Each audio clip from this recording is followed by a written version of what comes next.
Bonjour à toutes et à tous. Vous l'avez compris, on va aborder lors de cette plénière la fameuse charte qui a été soumise à vos amendements depuis une semaine. Je voulais évidemment commencer par remercier ceux qui ont assumé le travail ingrat d'élaborer une première version, comme on l'appelle, martyre, c'est-à-dire qu'ils ont pris du temps et de l'énergie pour écrire à quelques mains un document qui a été passé sous la moulinette, évidemment, d'un certain nombre de membres de la direction collégiale temporaire, mais ensuite des comités locaux, de chacun des militants du mouvement qui a pu proposer des amendements, ligne à ligne. Et ce travail est extrêmement ingrat puisqu'ils ont le sentiment qu'entre la première version qu'ils ont pu proposer et la version qui sera soumise à votre validation, il y a évidemment d'immenses différences.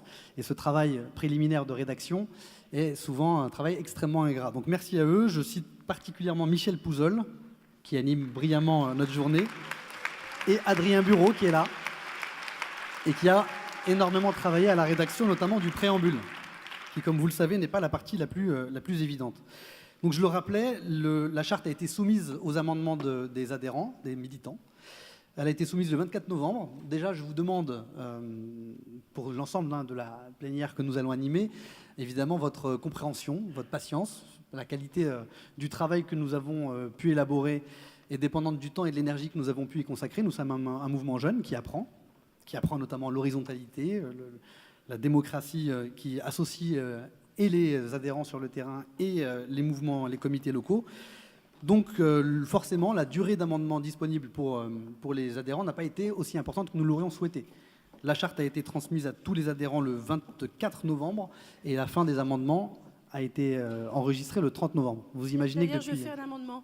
Je fais un amendement pour que la prochaine fois, on ait plus de 24 heures pour traiter les 1500 amendements. Et à l'unanimité, on vote le même amendement avec Isabelle Thomas. Un remerciement aussi, j'oubliais, pour ceux qui ont fait cet incroyable travail qui a consisté à préparer pour Isabelle et moi le boulot. Il a fallu analyser finement les 1483 contributions, amendements individuels et contributions des comités locaux, ce qui a été un immense travail qui a eu lieu quasiment tous les soirs de la semaine et une bonne partie de la nuit hier soir. Et depuis ce matin, nous y travaillons avec Isabelle Thomas. Donc nous essaierons de vous proposer une synthèse la plus fidèle possible aux propositions des adhérents et la plus pertinente et cohérente pour avoir une charte, un texte d'ensemble qui soit charpenté, qui ne soit pas juste la juxtaposition des amendements.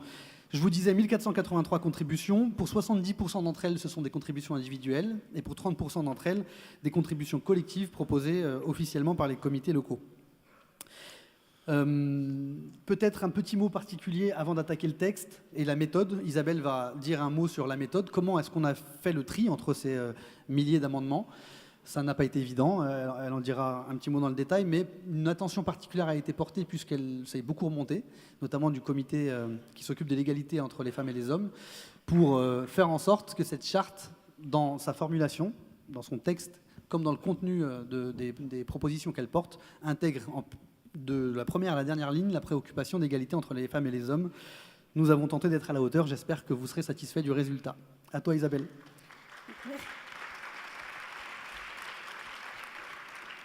Merci. Alors, effectivement, comment est-ce qu'on a travaillé et comment on va maintenant travailler encore, parce que le travail n'est pas terminé. Tout de suite, effectivement, pour cette question d'écriture inclusive qui a été à la fois portée par de très nombreuses propositions, mais aussi, je dois le dire, par des demandes de ne pas prendre en compte l'écriture inclusive au motif qu'elle n'était illisible. Donc, faire une synthèse de tout ça, c'était pas facile. Ce que nous allons donc vous proposer, c'est une écriture inclusive, j'espère qu'elle vous conviendra, mais qui est de forme légère, de sorte qu'elle ne nuise pas à la lisibilité, en privilégiant les mots neutres et de temps en temps, et autant que faire se peut, les doubles terminologies, mais de manière assez légère, comme on l'a dit. Donc, ce que je vous propose... D'une part, c'est de voter, en sachant que, bien sûr, nous sommes au début d'un processus, que l'écriture inclusive, même si beaucoup de gens ont déjà travaillé sur ce sujet, est encore à faire progresser et à, presque à inventer. Et donc, nous préconisons d'ores et déjà le fait de pouvoir travailler sur cette question. Mais avant cela, est-ce qu'on peut déjà voter sur l'idée, à ce stade, d'une écriture inclusive qui reste lisible à ce stade où nous en sommes de nos connaissances. Est-ce qu'on est d'accord là-dessus? On peut voter? Donc, pour dire les choses... Autre chose, attendez, avant de voter. Ils sont pressés de voter, hein. Avant de voter, on va avoir pas mal de votes. Donc, ce que nous vous proposons, c'est que, évidemment, vous levez vos papiers ou la main, que si la majorité est très nette, eh bien, on proclame la majorité, et qu'uniquement en cas de doute, nous soyons amenés à participer à un décompte. Est-ce que ça vous convient? Enfin, je pense que ça vous convient. Donc, est-ce qu'on peut voter sur l'écriture inclusive telle que nous la proposons, comme je vous l'ai expliqué? Qui est pour? Je crois que c'est très massif. C'est bon, je crois qu'il y a une très, très, très, très large majorité. Merci. Merci à vous. Merci à vous. Ensuite, autre point de méthode. Comment avons-nous procédé? D'une part, à la lecture des amendements, je dois le dire, il y avait énormément d'amendements de formulation. Ceux-ci ont été bien sûr le plus possible intégrés, sauf quand les amendements de fond venaient les perturber. Donc ça, nous avons tenu compte de vos remarques de forme. Et ensuite, en fait, on a 4 catégories d'amendements. Nous avons classifié en 4 catégories. D'une part, les amendements qui améliorent le texte, qui, de notre point de vue, ne sont pas du tout en contradiction avec ce qui était écrit au départ. Et donc là, nous allons procéder, vous allez le voir à la lecture du texte, nous l'indiquons en rouge, mais ça ne sera pas forcément soumis au vote. Deuxième catégorie d'amendements, on vous propose également une série d'amendements. On ne vous proposera pas, une série d'amendements qui sont censés être programmatiques. Il y en a beaucoup. Pour autant, ces amendements programmatiques auront toute leur place quand nous élaborerons le projet. C'est la raison pour laquelle nous vous proposons de conserver ces amendements pour nous en servir lors de la rédaction du projet. Est-ce que l'on peut voter là-dessus? Est-ce que vous êtes d'accord avec cette procédure? Qui est pour? Très largement, merci beaucoup. Ensuite, on a troisième catégorie d'amendements, les amendements qui, nous semble-t-il en tout cas, ne poseront pas de problème, mais qui changent, parce que ce sont des amendements forts et symboliques, le texte initial. Sur ces amendements, même si nous pensons que nous aurons une très large majorité, nous proposons un vote. Et enfin, pour terminer, nous avons une petite série d'amendements qui révèlent une forme de débat au sein du mouvement. Et pour cela, eh bien, nous aurons un vote pour et un vote contre. Et nous vous proposons à ce moment-là qu'il y ait une personne qui se présente pour défendre 1 minute le pour et une personne qui se présente pour défendre le contre. Et nous voterons sur les pour et les contre. Voilà la méthode que nous vous proposons. Nous allons donc rentrer dans le dur. Juste avant pour que vous ne soyez pas surpris, comme l'a dit Isabelle, la plupart des amendements soit améliorent le texte dans sa rédaction et sa formulation. Souvent, vous avez des phrases entières qui sont en rouge. Ça veut dire qu'elles ont été modifiées par rapport au texte initial, mais évidemment, elles comportent le même sens. Elles portent le même sens, mais la formulation a été améliorée. Vous avez d'autres amendements qui enrichissent le texte. C'est ceux qui font, à mon avis, l'objet d'un consensus entre nous. Nous allons voter formellement, mais parce qu'ils enrichissent le texte avec des idées, des propositions que nous n'avions pas évoquées spontanément. Et enfin, mais il y en aura très peu, ce qui pourra avoir l'air d'être frustrant, mais ça dénote en même temps une très grande homogénéité de notre mouvement. Il y a très très peu de sujets qui font l'objet de polémiques et d'amendements contradictoires. C'est bon signe. Ce qui est plutôt bon signe. Donc il faut au contraire s'en satisfaire, mais nous pourrons, et peut-être qu'à l'avenir nous pourrons reproduire cet exercice, évidemment là vous pourrez prendre la parole et permettre de faire vivre le débat pour essayer de faire émerger des positions consensuelles ou à défaut majoritaires. Ali, pas tous, hein. Un pour, un contre, on a dit. Oui, bien sûr. Ah oui, oui. Merci beaucoup.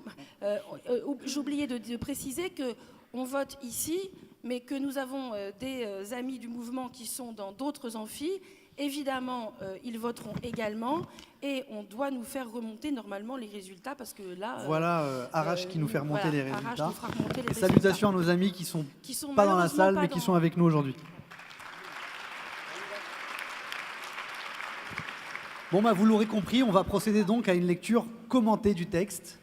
Et on alternera, je lirai et je serai interrompu par ma collègue Isabelle qui vous expliquera les amendements portés qui méritent votre attention. Et inversement, je le ferai quand Isabelle lira et j'ai l'honneur de commencer la lecture. Nous sommes de gauche, nous sommes écologistes. Nous sommes les héritiers et les héritières d'un long combat. Nous ne sommes pas les enfants du hasard mais d'un idéal, le droit absolu et irréductible des êtres humains à vivre libres et égaux, à mourir dans la dignité. Il n'est pas d'ordre établi qui ne puisse s'inverser, d'injustice et de misère qu'on ne puisse éradiquer. Oui, alors là, nous avons deux modifications très importantes. La première, sur laquelle nous allons voter, même si nous espérons que ce sera consensuel, mais qui nous semble très importante parce qu'elle révèle l'identité de notre mouvement. Beaucoup d'amendements sont venus préciser que nous étions de gauche, d'autres que nous étions écologistes, et donc ce que nous vous proposons, c'est tout simplement une synthèse qu'a énoncé Ali. Nous sommes de gauche, nous sommes écologistes. Nous proposons de voter sur cette proposition. Dominique va être ravi Qui est de voter pour. Très bien, je pense qu'on peut faire voter les contre, mais... C'est pareil, c'est rassurant. Qui est vous êtes de contre? gauche et vous êtes écologiste. Il y en a quelques-uns. Ah, il y a des contre quand même, merci à vous. C'est bien, merci, mais ils sont très minoritaires. Très bien, donc cet amendement est approuvé. Deuxième amendement qui a été porté par plusieurs comités, qui est donc le droit de mourir dans la dignité. Et il est écrit là, hein. Non, en fait, pour que vous compreniez bien, le texte que vous avez sous les yeux, qui est découpé en compromis, est l'ensemble, l'intégralité du texte de la charte. Donc en réalité, là, vous n'avez pas un amendement incomplet. Vous avez le texte tel qu'il est formulé et tel que vous l'adopterez si jamais vous décidez que ces formulations vous conviennent. Donc la question est, acceptez-vous, vous venez de le faire, de débuter la charte par « Nous sommes de gauche, nous sommes écologistes ». Très massivement, vous avez accepté de démarrer notre déclaration de principe, notre charte des valeurs, par cette phrase. Voilà. Et donc, dans le deuxième amendement qui nous a semblé important de voter, que nous vous proposons d'intégrer, c'est donc, j'ai oublié le début, le droit absolu et irréductible des êtres humains à vivre libres et égaux et à mourir dans la dignité. Le passage « et à mourir dans la dignité » n'était pas dans le texte initial. Nous vous proposons de l'approuver. Qui est pour ? Merci beaucoup. Qui est contre ? C'est bon. Ce point est également adopté. Merci. Je continue donc. Cet idéal est celui des... Non, pardon. Plus de 2 siècles plus tard, notre résolution demeure intacte et nécessaire. Les yeux bien ouverts et le cœur vigilant, nous savons que les injustices criantes demeurent, que des formes nouvelles de domination émergent. L'espèce humaine est menacée par une course absurde et destructrice au profit, dans une atteinte toujours plus irréversible à la nature. Tu m'arrêtes pas là, Ali ? Non, je continue. Le principe même d'égalité entre les êtres est contesté. Nous sommes portés par le devoir de réduire les fractures incessantes entre l'idéal et le réel. Face aux tensions d'une époque, face aux mutations d'un monde troublé, face à la menace climatique, face aux peurs et à l'ampleur de la tâche, nous nous rassemblons pour porter haut la perspective du progrès humain, c'est-à-dire l'aspiration simple à une vie meilleure, pour les femmes et les hommes d'aujourd'hui et les générations à venir. Voilà la raison même de l'existence de notre mouvement. Nous sommes les filles et les fils des mouvements ouvriers dont les sacrifices, le sang, les chants et la force ont arraché l'individu à la misère où l'avait placé le système capitaliste. Nous sommes les filles et les... Je t'interromps Isabelle, pardon. Ici, vous faire noter 2 éléments qui ne sont pas soumis au vote, mais qui sont l'objet de remontées très importantes des comités locaux et des adhérents. C'est d'insister sur les atteintes irréversibles à la nature, c'est ce que vous voyez en face de la ligne compromis numéro 5, et la mention explicite de la menace climatique parmi les tensions de notre époque et les défis à relever. Donc voilà ces deux mentions. Encore une fois, pas de vote. Je crois qu'elles sont relativement consensuelles. Nous n'avons pas eu Nous avons eu beaucoup d'amendements d'ajout, mais aucun, évidemment, qui contestait la pertinence de cet ajout. Je continue la lecture. Oui, c'est moi qui prends le relais. Nous sommes les filles et les fils de la Commune, des suffragettes, du Front populaire, de la décolonisation et du programme du Conseil national de la Résistance, qui proclamèrent en des jours heureux l'inviolabilité de nos droits fondamentaux, politiques, écologiques et sociaux. Bravo Adrien. Alors, sur ce passage, il n'y a pas de vote. Je voudrais juste préciser deux ajouts qui n'étaient pas dans le texte initial. D'abord, la référence aux luttes féministes et notamment aux suffragettes.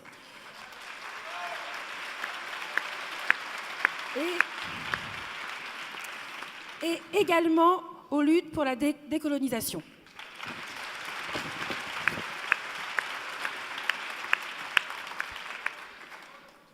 Nous sommes les descendants et les descendantes de tous les combats humanistes, féministes, écologistes et progressistes, de l'abolition de l'esclavage à celle de la peine de mort, du refus de toutes les oppressions et de la quête constante de l'émancipation individuelle. Nous croyons à la tempérance et à la nécessité de dépasser un système capitaliste qui réduit le vivant à une donnée économique et dévaste les forêts, les océans et la biodiversité.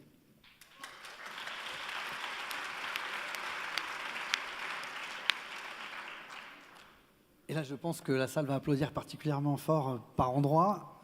Nous faisons nôtre la charte des Verts mondiaux, qui fait de la préservation de notre terre et des générations futures la ligne centrale de toute politique éthique.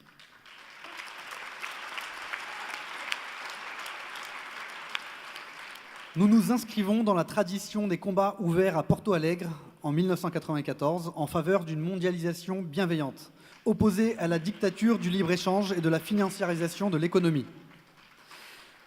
Nous croyons farouchement à la force supérieure de la coopération sur la compétition.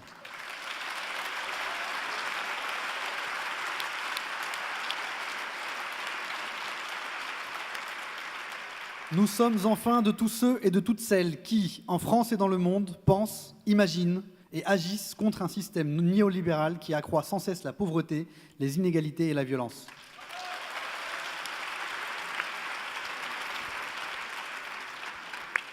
Dans ce que Ali vient de vous lire, il n'y a pas besoin de faire un vote. J'ajoute juste que nous avons pris en compte, je l'ai dit précédemment, mais là encore, la référence aux luttes féministes, en plus de humanistes, écologistes et progressistes. Et vos applaudissements étaient un vote voilà, assez spontané.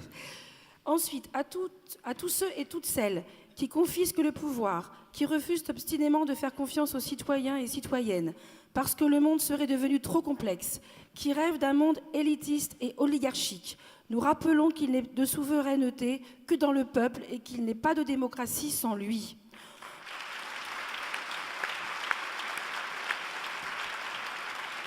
Au moment où nous vivons une mutation inédite de nos sociétés, où la révolution numérique accélère la métamorphose du travail, supprime des millions d'emplois et permet à de grands consortiums privés de prendre possession de nos vies par la propriété de nos données personnelles, il est temps d'agir pour concilier innovation technologique, progrès humain et protection de la nature. Nous voulons le bien-être au travail et nous revendiquons la place de l'être humain au centre des activités de production et de création. Au moment où les grands intérêts privés accaparent la richesse au détriment des biens communs et de l'intérêt général, où les citoyennes et citoyens se sentent dépossédés de leur pouvoir et où l'individu est souvent invisible et méprisé, il est temps d'agir pour qu'ensemble, nous reprenions confiance en notre capacité collective à changer le monde.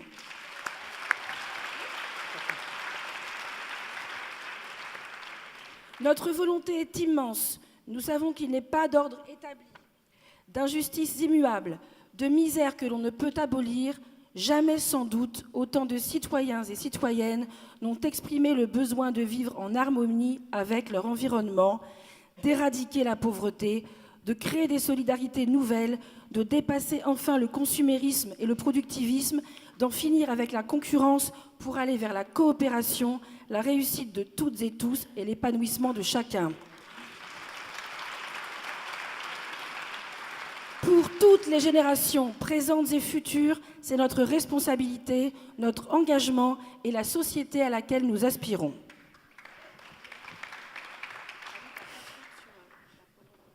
Parmi le long paragraphe que Isabelle vient de vous lire, quelques éléments à noter et ensuite un vote à vous soumettre. D'abord, vous faire noter que la question de la protection de la nature a été ajoutée. C'est le compromis numéro 9, vous l'avez sous les yeux. Le texte initial envisageait de concilier l'innovation technologique avec le progrès humain. Il nous a semblé nécessaire, au vu de vos amendements, d'ajouter évidemment l'impératif de protection de la nature au-delà du progrès humain. Le second élément, c'est l'évocation explicite des biens communs dans le compromis numéro 10, qui sont mis en cause directement par les démarches de prédation des grands intérêts privés. Et enfin, et je suis particulièrement fier d'évoquer ce sujet qui me tient personnellement à cœur, et pas uniquement à moi, Michel Pouzol me rappelait, notre camarade Michel Pouzol, que déjà il y a plus d'un siècle, Victor Hugo à l'Assemblée nationale évoquait comme objectif prioritaire pour la République d'éradiquer la pauvreté et la misère. Il nous a semblé absolument indispensable que notre charte de principe évoque explicitement cet objectif. C'est pourquoi nous le soumettons à votre vote. Qui est pour ? C'est un vote symbolique, on le reconnaît volontiers. Il y a même des gens qui votent sans carton. Merci qui à vous. Contre, Est-ce qu'il y a éventuellement des contre voilà. Est-ce qu'il y a des courageux qui... Ah, je vois un contre là-bas. Bravo. Je vous conseille Michel Pouzol pour débattre de ce sujet, c'est un expert. Et je vous conseille d'ailleurs l'excellent documentaire qu'il a réalisé, co-réalisé, Pourquoi nous déteste-t-il, et qui mériterait dans vos comités locaux d'organiser des projections débats et de l'inviter à présenter son documentaire. Et Bernard Friot, pourquoi pas, bien sûr, invitez les deux. Je reprends pour ma part la lecture et on démarre par le chapitre sur l'égalité. Les êtres humains sont égaux. Cette égalité est même le fondement premier de nos valeurs. De celle-ci découlent nos combats pour la démocratie, la justice sociale et l'écologie. Les différences ne fondent aucune hiérarchie dans les domaines politiques, économiques, social et culturel, dans ce qui relève de la chose publique. Il n'y a pas de liberté sans égalité, et la liberté de chacun est conditionnée à celle des autres. Le respect de la loi est impératif tant que sont préservés les principes d'égalité et de liberté. Notre mouvement s'inscrit dans la continuité du combat de Jaurès en affirmant pour objectif principal la suppression des dominations sociales fondées sur la propriété des moyens de production et d'échange, des inégalités sociales, des hiérarchies fondées sur l'identité de genre, sur la classe sociale, sur l'orientation sexuelle, sur l'origine géographique ou culturelle.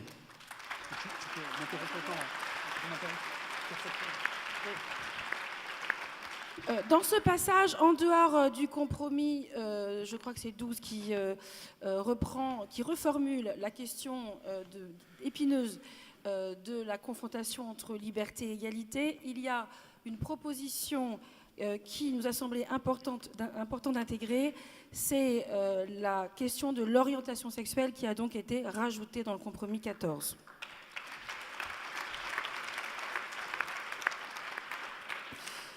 Nous nous engageons pour l'égalité des territoires. Elle doit réparer les fractures entre la ville et la campagne, le centre-ville et la banlieue, la métropole et les outre-mer.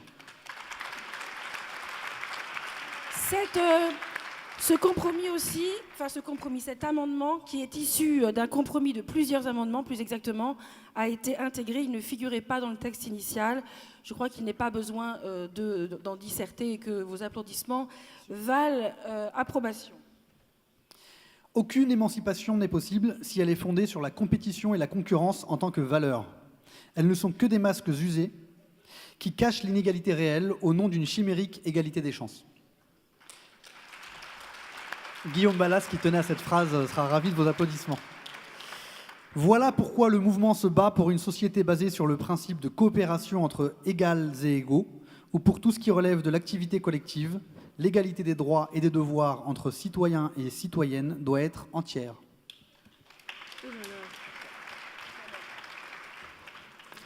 La dette écologique ne peut se négocier à la différence de la dette financière.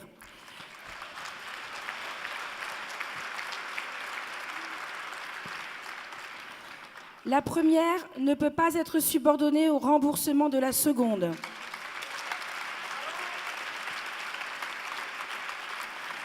La course effrénée au profit et la logique productiviste ne se contentent pas d'exploiter le travail des humains, elles exploitent sans limite les ressources naturelles. Elles mutilent la nature, maltraitent les animaux et mettent en péril les écosystèmes de la Terre.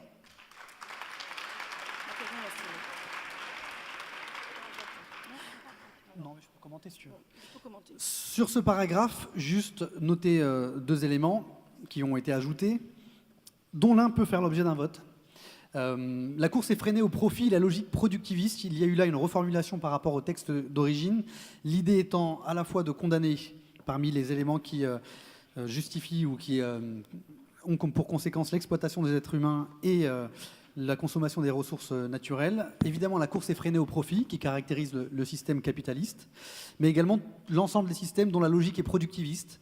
On peut imaginer d'autres modes de fonctionnement non capitalistes, mais dont le productivisme épuisera les ressources naturelles par essence. Donc, nous avons souhaité explicitement condamner ces deux causes à la fois de l'exploitation des êtres humains et de la nature.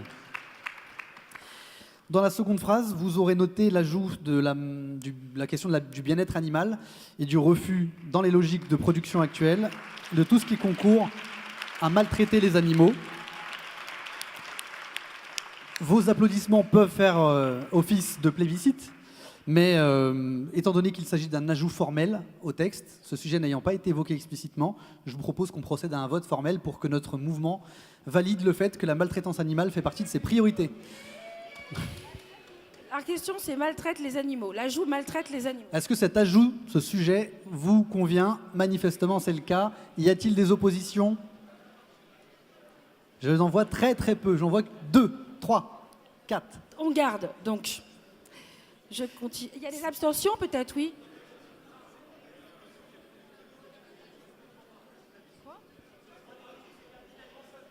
Donc je vais repréciser, pour ceux qui n'ont pas compris,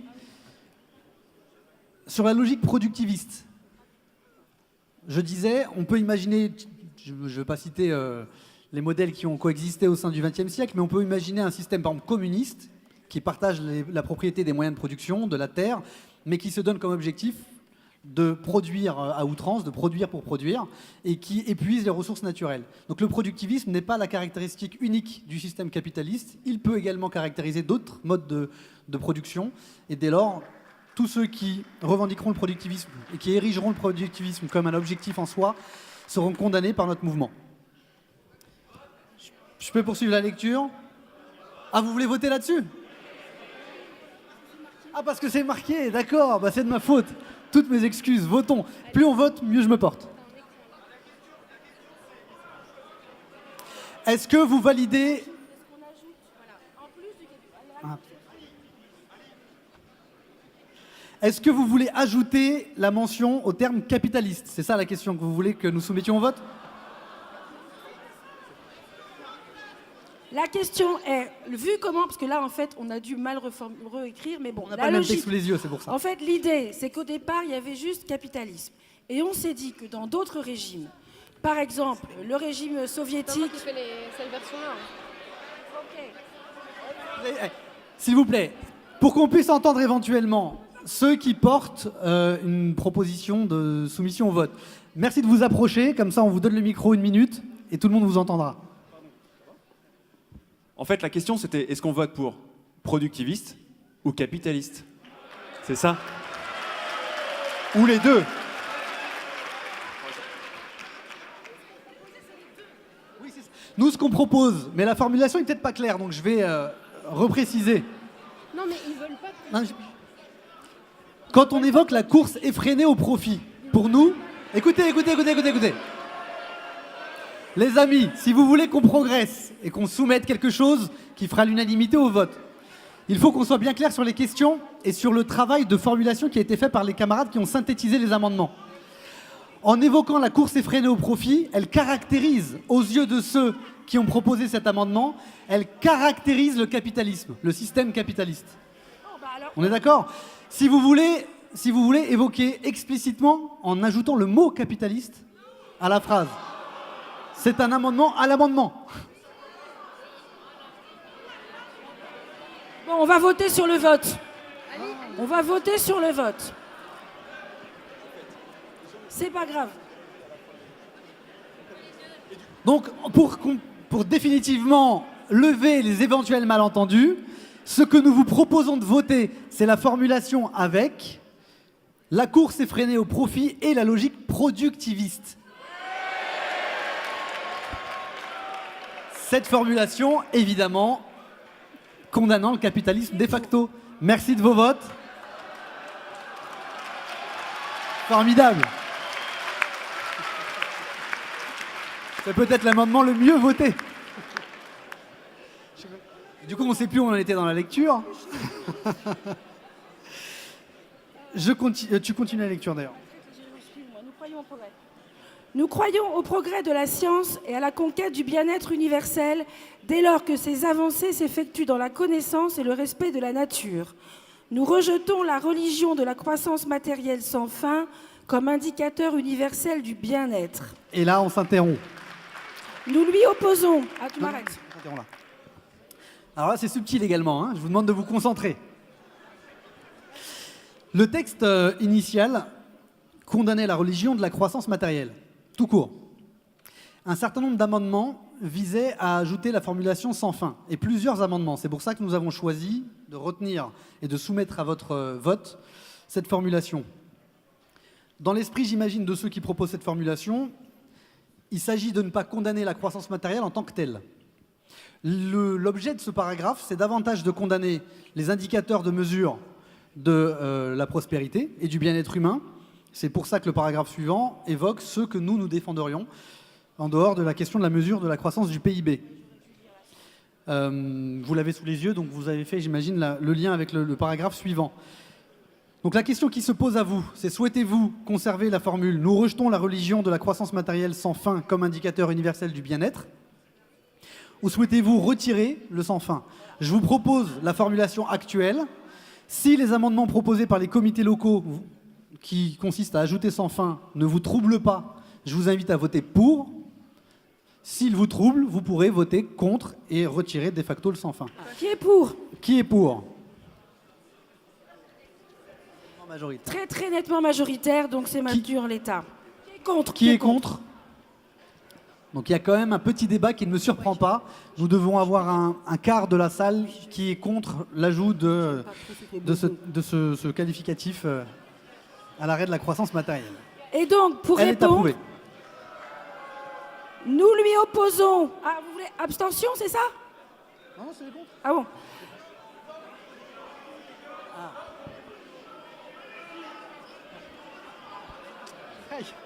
Non mais là, attendez, on ne prend pas les amendements comme ça en live. Je rappelle que le délai d'amendement était avant-hier soir à minuit. Non. Non, là-dessus, tout à l'heure, Isabelle l'a rappelé, les amendements qui ont été retenus sont ceux qui revenaient à un nombre d'occurrences significatives. En l'occurrence, celui-là, la condamnation de l'utilisation du mot religion n'est pas revenue à de très nombreuses reprises. Donc il n'est pas soumis à votre approbation. Mais apparemment, ça en trouble quelques-uns. Alors, on va peut-être faire une exception, mais ça sera la seule. La seule. La seule de la seule. On vous propose de remplacer religion par dogme, qui est pour. Je propose un amendement à l'amendement. On pourrait mettre dogme religieux. Bon, qui est contre? Qui est contre l'utilisation du mot dogme à la place du mot Non, religieux. bon, c'est très largement adopté, il n'y a pas de problème. Approuvé.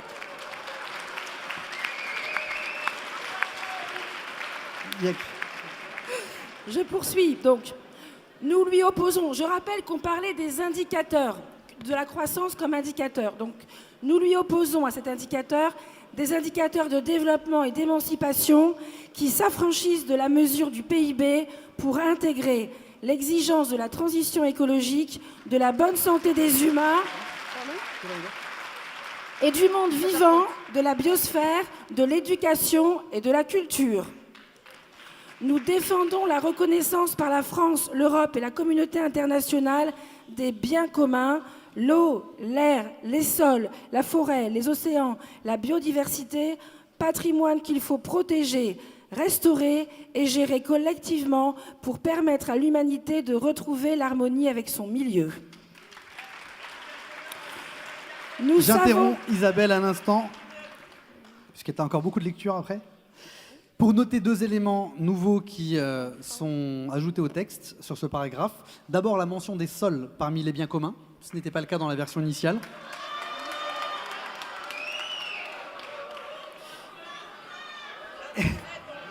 Son enfant, on l'a gardé. Ok. Vous savez, ça me rappelle mes assemblées générales étudiantes quand j'étais syndicaliste à la fac. Merci de mettre l'ambiance. Non, mais là, on a dit, là, sérieusement, les amendements n'étant pas remontés, là, on bouge pas, on garde... Et le deuxième élément très significatif qui est soumis, c'est la question de la gestion collective de ces biens communs. Nous avons pour cela ajouté restaurer et gérer collectivement pour permettre à l'humanité de retrouver l'harmonie avec son milieu. Vos applaudissements valent approbation.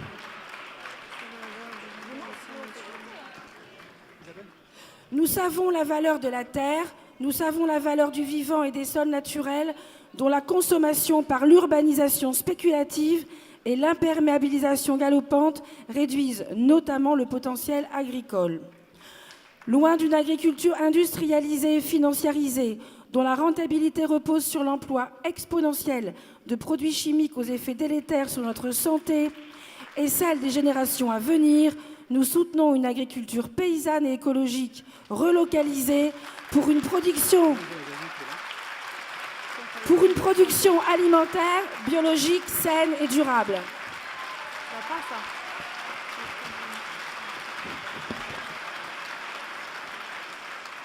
L'avenir de l'humanité... Quoi ? Chut, s'il vous plaît, franchement, si à chaque fois qu'il y a quelqu'un qui a une idée qui lui traverse la tête, il hue à travers la salle et il interrompt, on va pas avancer. Donc merci de faire ça dans la discipline et la bonne humeur. L'avenir de l'humanité est menacé par le changement climatique et le consumérisme effréné. Alors que les crises humanitaires se multiplient, nous défendons un modèle de développement de transition qui implique la conversion écologique de l'économie. Attendez, la suite est plus... C'est après qu'il faut applaudir. La suite va être votée. Débarrasser du nucléaire.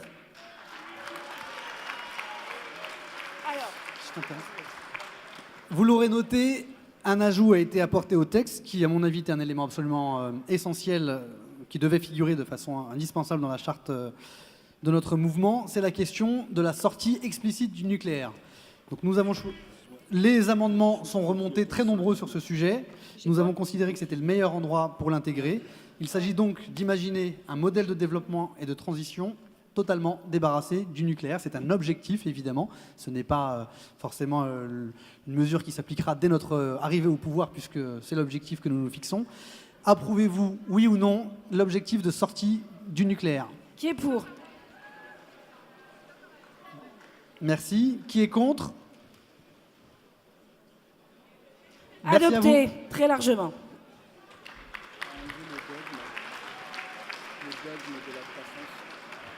Je finis, il me reste une paragraphe. Nous voulons lui opposer des échanges économiques sobres en carbone, favorisant les circuits courts, les productions locales et l'économie circulaire. Nous voulons promouvoir l'économie sociale et solidaire et toutes les formes d'entreprise et d'entrepreneuriat qui intègrent des principes démocratiques, limitent la lucrativité et améliorent les conséquences environnementales et sociales de leurs activités. Ça, c'est le texte initial. Attends, Merci Isabelle, je prends le relais. La démocratie, l'égalité des droits et des devoirs, la fraternité, la liberté personnelle et collective d'opinion et d'expression, voilà ce qui fonde la démocratie comme principe supérieur d'organisation sociale. La liberté de la presse et l'indépendance de la justice en sont les garants. Je fais voter tout de suite, non ?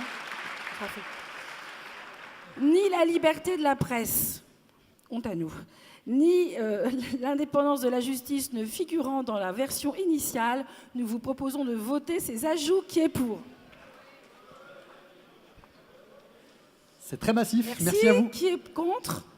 Y a-t-il des contre là? Je veux les rencontrer. Je suis déçu. Largement, je pense que là on est à l'unanimité, mais j'en suis pas totalement sûre. Qu'est-ce qu'ils disent en bas ? Ah, l'unanimité en bas aussi, tout va bien. Parfait.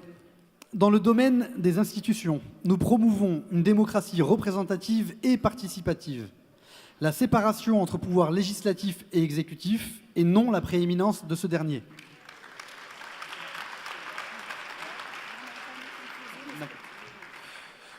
Une toute petite remarque, on a fait une modification là qui était absolument nécessaire.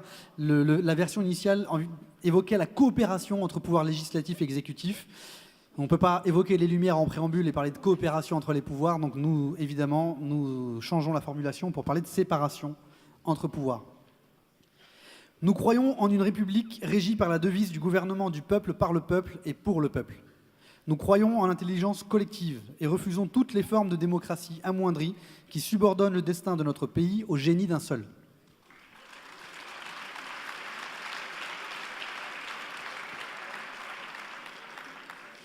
Là, nous allons vous solliciter pour trancher un débat qui n'a pas été purgé par les échanges. Nous voulons... Ouais, mais quelle version La version initiale. Nous voulons fonder une 6e République démocratique et participative, écologique et sociale, laïque et décentralisée. Alors là, nous avons 2 votes. Le premier, c'est qu'un certain nombre d'amendements sont venus remplacer 6e République par Nouvelle République, considérant que c'était plus programmatique. Bon. Donc là, nous avons un vote entre, non pas pour contre, mais nous avons un vote entre 6e République et Nouvelle République. Donc, nous allons procéder par ordre. Ah oui, alors, est-ce que quelqu'un veut défendre Nouvelle et quelqu'un veut défendre 6e ? Ceux qui ont porté ces amendements sont dans la salle éventuellement. Sinon, on va devoir le faire pour eux. Non. Nouvelle. Bon. Non, On vote. Bon, on vote. Qui est pour 6e République ? Ah, ça va être ça. On va peut-être devoir compter là. Hein. On va d'abord voir. On verra au contre après. Mais... On verra le compte. Qui est pour Nouvelle République ? Merci de nous compliquer la vie.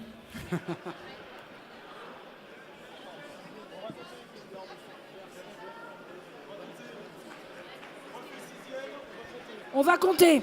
On va recommencer compter en là, vous demandant, pour ceux qui votent pour la formulation 6e République, de lever le carton vert. Non. Chut.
On est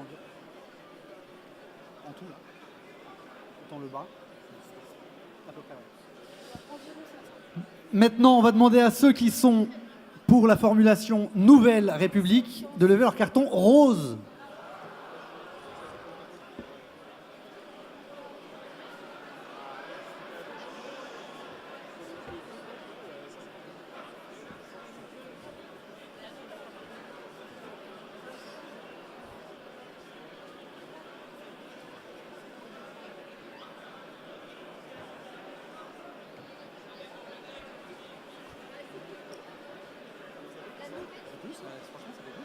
C'est plus.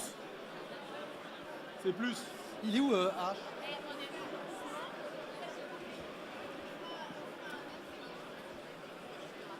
Vos comptes grossièrement. Ouais, moi, là, si tu veux. Il y a au moins 150 de Attends, moi, je suis à différence. plus fin, là. Ouais, Ouais, mais je suis à plus. et plus en bas. Ouais. Ouais, ouais.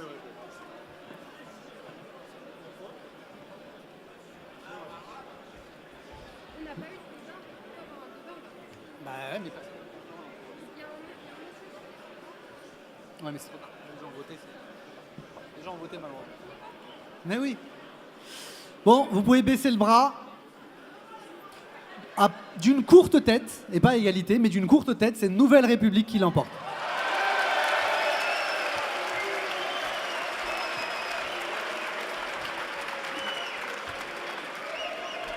Merci à vous. Ce qu'il faut dire, enfin, la leçon qu'il faut en tirer, c'est que nous avons besoin d'un S'il débat vous plaît. sur le sujet. Donc notre charte intégrera la formule Nouvelle République, c'est officiel. C'est le respect de la démocratie de votre vote. En revanche, Isabelle vient de le dire, ça nous permettra d'avoir des débats organisés partout dans les comités qui seront riches puisque manifestement on a une vraie divergence de point de vue à trancher sur ce sujet.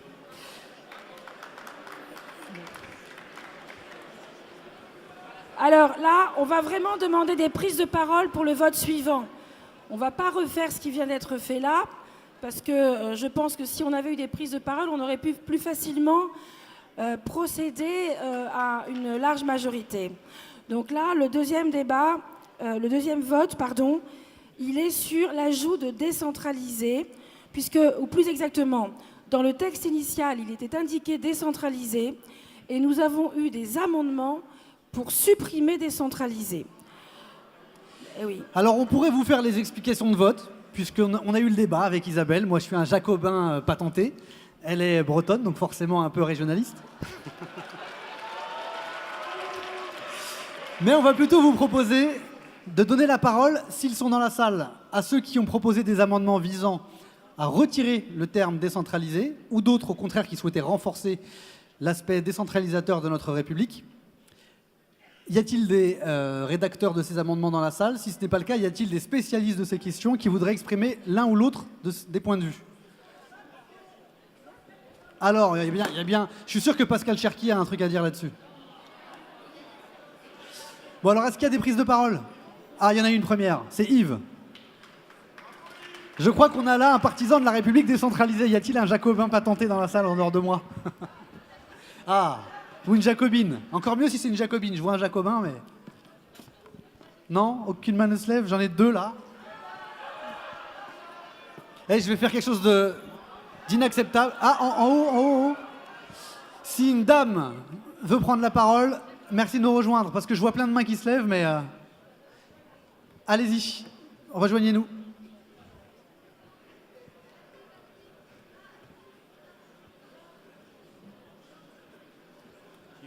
On va commencer. Yves, tu veux nous défendre un point de vue? Bonjour à toutes et à tous. Alors, l'article 72 de la Constitution prévoit déjà une forme de décentralisation pour notamment les territoires, départements d'outre-mer.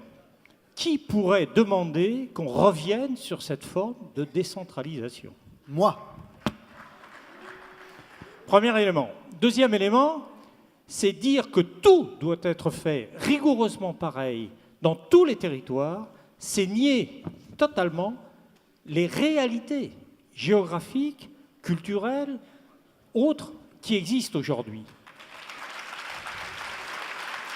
Ne pas vouloir, par exemple, admettre que dans des zones tendues, il puisse y avoir une adaptation de la loi littorale, la loi montagne et d'autres lois en matière sociale, économique, eh bien, c'est absolument permettre à ceux qui veulent laminer la possibilité de défendre des territoires de le faire. Donc oui, il faut que la loi soit adaptée, que la Constitution puisse prévoir des spécificités dans des territoires différents en décentralisant les règles partout et dans tous les domaines.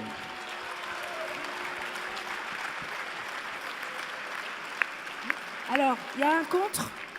Venez, Donc- n'hésitez pas.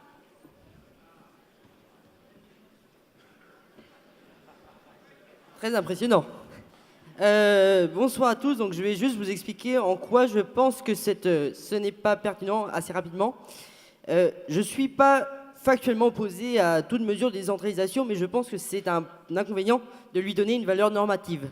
Parce qu'il y a des inconvénients à la décentralisation dans le principe. Ça veut dire que, par exemple, très concrètement, selon que vous êtes collégien dans les Hauts-de-Seine ou dans un département des Saône-Saint-Denis, vous n'avez pas les mêmes moyens dans le collège. Parce que la décentralisation, c'est la créatrice d'inégalités. Parce que ce sont les revenus fiscaux qui vont déterminer les services publics et donc vous avez une rupture de l'égalité républicaine. Ce qui semble un peu problématique lorsqu'on défend l'égalité entre tous et toutes. Donc on ne peut pas... Voilà. Merci.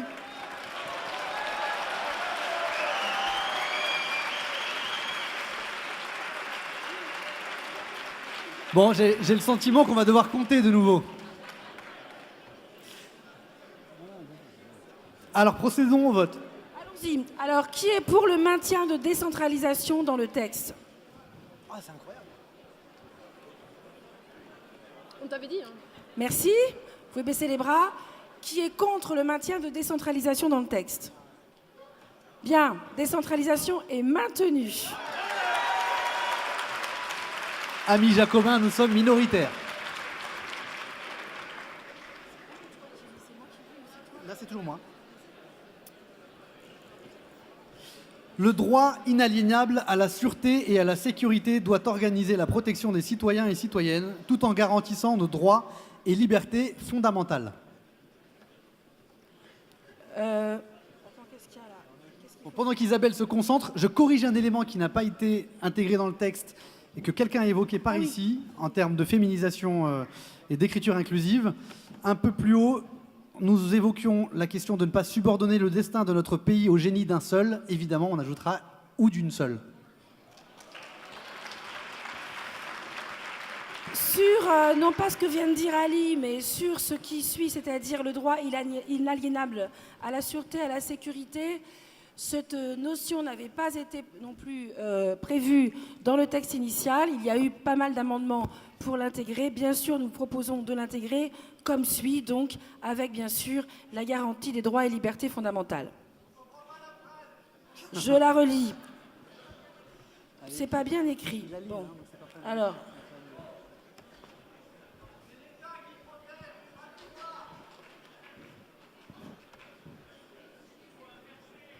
Faut inverser quoi? Bien sûr, l'État protège dans le respect du droit. D'ailleurs, c'est ce droit des individus qui est rappelé dans notre charte. Il ne l'était pas évoqué, c'est pour ça qu'on vous propose cet amendement. Y a-t-il nécessité d'organiser un débat? Vote contre et pour? À mon sens, ce n'est pas nécessaire. Non. Qui est pour? Allez. Non? Non mais on t'explique. c'est pas- Ah, vous voulez un pour, un contre? Non? Qui est contre? L'idée, elle est très simple. Il n'y a pas d'idée particulière. Je l'ai dit, il n'y avait pas cette référence dans le texte initial. C'est donc un ajout. D'ajouter le droit à la sécurité et à la sûreté. J'ai compris. Je vous ai compris. Effectivement, l'État doit organiser la protection des citoyens. Un droit n'organise pas la protection des citoyens. Vous voyez, la difficulté de l'exercice, c'est qu'à force de lire à 3 h du matin, de réécrire, d'amender un texte, on en arrive à ne plus voir les évidences. Bon, alors là, moi je démissionne, parce qu'aller faire une relecture maintenant, une réécriture, Moi, je propose la puissance publique dans ce cas. Ce qu'on peut proposer, c'est nous affirmons le droit inaliénable à la sûreté et à la sécurité. Point. La puissance publique ou l'État doit organiser la protection des citoyens dans le respect, etc. etc. Ah, ok. On garde l'idée et on formule en français. On tape en même temps que je viens de prononcer Vas-y, une synthèse. vas-y. Donc je le formule de nouveau. Nous affirmons le droit inaliénable à la sûreté et à la sécurité. Point. Point. La puissance publique doit La puissance organiser- publique doit organiser la protection des citoyens et citoyennes tout en garantissant nos droits et libertés fondamentales. Qui vote pour? Qui est pour? Comme quoi, en changeant juste la formulation, on fait l'unanimité. Excusez-nous. Hein. Qui est contre? À l'unanimité. À l'unanimité. À toi. Ah non. Ah, il y avait non, des pardon, contre. Pardon. Ah oui, là, effectivement, là, il y a des contre. Et là aussi. Voilà, presque unanimité. Je continue la lecture. Dans le champ économique et social, nous nous inscrivons dans le combat et la promesse socialiste qui ne concevait pas d'émancipation possible si la démocratie était interdite de franchir les portes de l'atelier. La démocratie n'est pas une oasis qui se limiterait à l'exercice intermittent du droit de vote pour élire des représentants. Le peuple n'est pas un lobby parmi d'autres. Notre projet est plus que jamais la démocratie jusqu'au bout, la démocratie continue, et notre souverain exclusif demeure le peuple. Nous refusons le seul pouvoir des grands actionnaires privés et promouvons l'entreprise avec ses déclinaisons plurielles, non comme une propriété, mais comme une coexistence d'acteurs où les salariés coélaborent et codécident. Une petite précision sur ce point, parce qu'à l'origine, il n'y avait que Codécide. Certains ont proposé de supprimer Codécide pour le remplacer par Coélabore, et nous avons pensé que Coélabore, c'était en amont de la décision, et Codécide, c'était au moment de la décision, et que ce n'était donc pas contradictoire. Nous proposons donc non pas l'un contre l'autre, mais l'un avec l'autre, Coélabore et Codécide.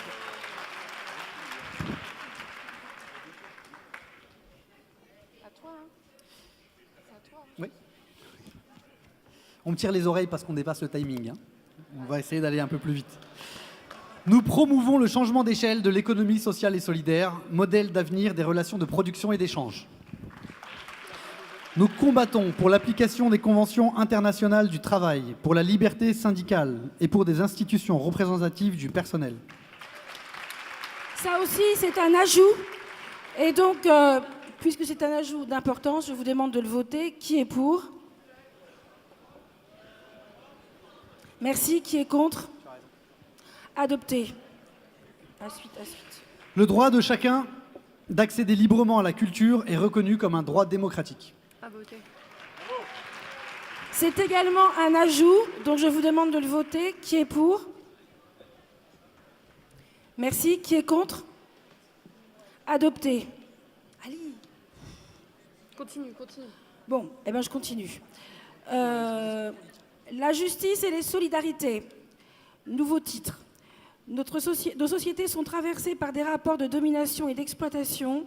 Les conflits d'intérêts entre classes sociales subsistent et se sont accentués depuis l'essor de la révolution néolibérale des années 1980 et la mondialisation, notamment financière. L'individualisation du travail et la crise de la société salariale ont altéré la conscience de classe, mais pas la réalité des processus de soumission du plus grand nombre aux intérêts d'une infime minorité. Loin d'engendrer une prospérité partagée, la financiarisation de l'économie est responsable de l'accroissement des inégalités. Nous voulons donc la justice par la redistribution des richesses à l'échelle nationale, européenne et internationale. Ces transferts s'opéreront par l'impôt à travers les services publics, l'éducation, les politiques de santé, l'augmentation des salaires, la réduction du temps de travail, le revenu universel d'existence, les péréquations entre territoires et la solidarité internationale.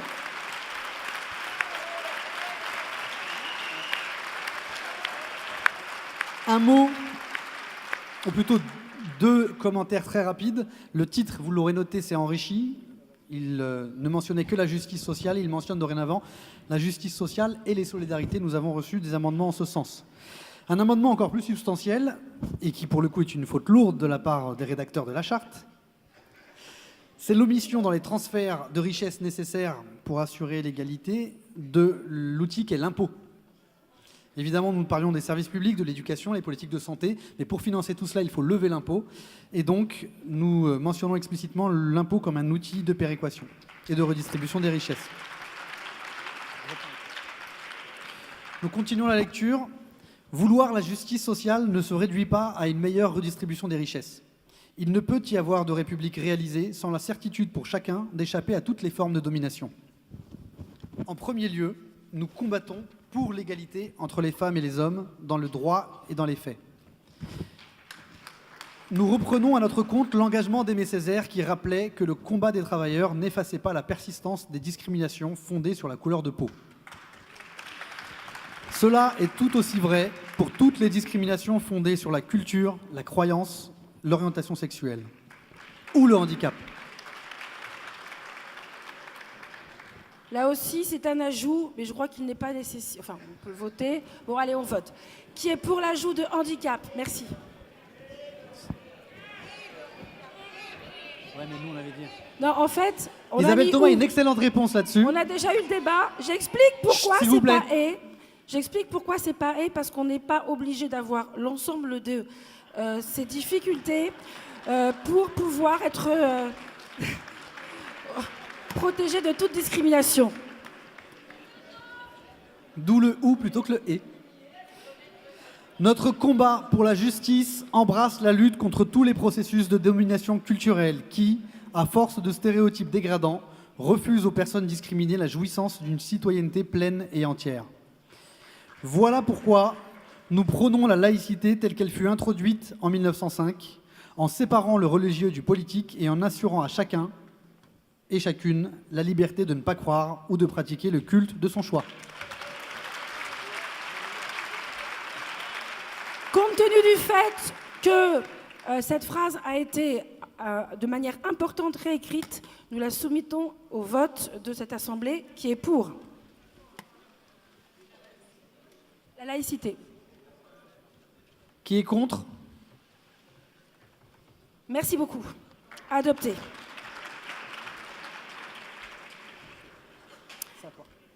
L'éducation contre l'ignorance et tous les obscurantismes est la clé de l'émancipation et de l'épanouissement des individus. Nous voulons une éducation humaniste, capable d'ouvrir pour chaque personne des perspectives pour se réaliser comme individu tout au long de la vie et pas seulement préparer l'insertion professionnelle immédiate.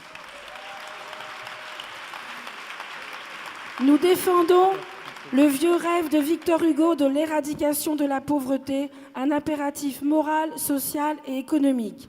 Chaque citoyenne et citoyen doit voir ses droits fondamentaux, se loger, se nourrir, travailler, se cultiver, se soigner, s'éduquer et vivre en sécurité, assurée tout au long de la vie. Nous militons pour démarchandiser les rapports sociaux. Cette ambition implique de repenser notre rapport au travail. Le revenu universel d'existence, nouveau pilier de la sécurité sociale, doit être créé pour garantir des revenus décents.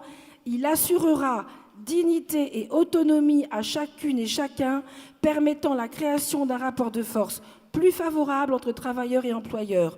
Nous reprendrons sous des formes variées la réduction du temps de travail.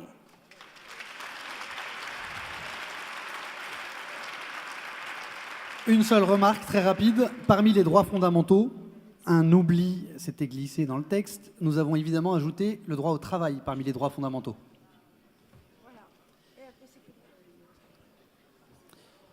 Une Europe démocratique, écologique et sociale. Nous sommes Européens et Européennes. Nous voulons poursuivre le processus de rapprochement des peuples et la réalisation d'une Europe fédérale. Le projet européen, pensé comme un antidote à la guerre, doit se transformer en un projet émancipateur pour les citoyens et citoyennes. Cette perspective s'est évanouie dans les politiques néolibérales, austéritaires et dérégulatrices mises en œuvre par l'Union européenne. Bafouant régulièrement la démocratie, le néolibéralisme a placé l'Europe dans une impasse qui alimente les nationalismes et menace sa propre existence. Alors là, nous avons eu énormément d'amendements qui nous ont demandé notamment de séparer la partie Europe de la partie internationale. C'est pour ça que désormais, nous avons un nouveau sous-titre qui s'appelle « Une Europe démocratique, écologique et sociale ». Mais comme c'est un nouveau sous-titre, je vais à nouveau vous demander de le voter. Donc, qui est pour ce nouveau sous-titre? Oui, bien sûr. Ça arrive. Ça arrive. Qui est contre? Amendement largement adopté. De même, non, Si, un élément qui en plus me tient particulièrement à cœur. La question de la mauvaise habitude qu'ont pris les libéraux européens de bafouer, quand il en était besoin, la démocratie et le vote des peuples. Je fais évidemment référence au vote du non à la Constitution européenne en 2005 par les Français et les Néerlandais, mais également à l'attitude de la Troïka en Grèce, par exemple, qui n'hésite pas à fouler du pied les votes des peuples pour imposer toujours les mêmes logiques libérales. Cela mérite une mention explicite. Et je crois que c'est tout. Le rebond n'est pas dans le repli souverainiste. Nous défendons un agenda progressiste, démocratique et transnational comme alternative à la double impasse du néolibéralisme et du nationalisme. Parce que l'Europe est l'échelle pertinente pour affronter les défis du siècle, l'Union européenne doit porter la transition écologique, le juste échange en matière commerciale, l'accueil solidaire des réfugiés, la lutte contre le dumping fiscal et social. Ces objectifs ne seront atteints que par l'alliance des gauches européennes.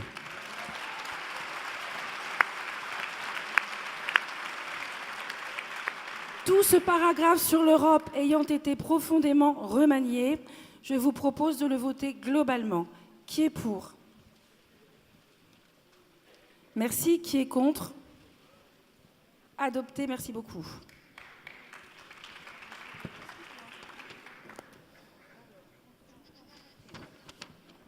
Donc, pour rassurer quelqu'un devant, je ne sais plus, effectivement, évidemment, le chapitre, enfin le sous-titre sur l'internationalisme est maintenu et je vais vous le lire tel qu'il a été lui aussi remanié.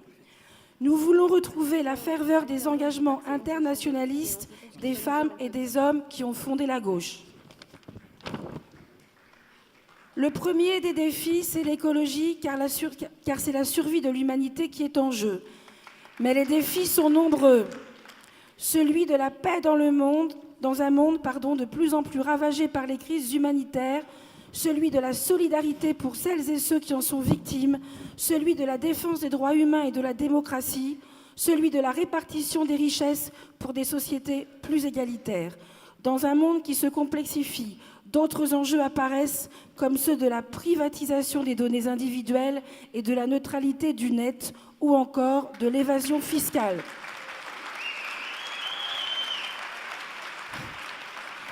Je prends les sifflets comme une approbation, mais j'en suis pas sûre en fait. Nous œuvrerons pour une gouvernance mondiale qui fera du multilatéralisme un outil incontournable dans la résolution des crises en agissant tant sur les causes que sur leurs effets.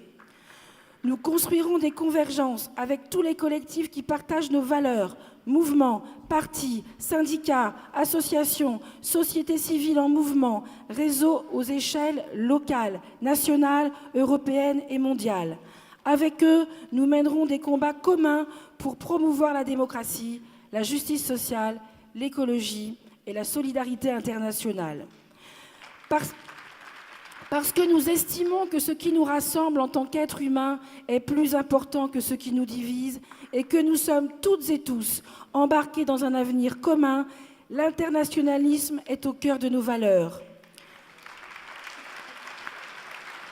Ce combat nécessite des alliés à travers le monde. Nous bâtirons donc une alliance internationale des progressistes en nous affranchissant du tropisme occidentaliste pour reconstruire les liens entre les peuples autour de la promotion et la défense des biens communs.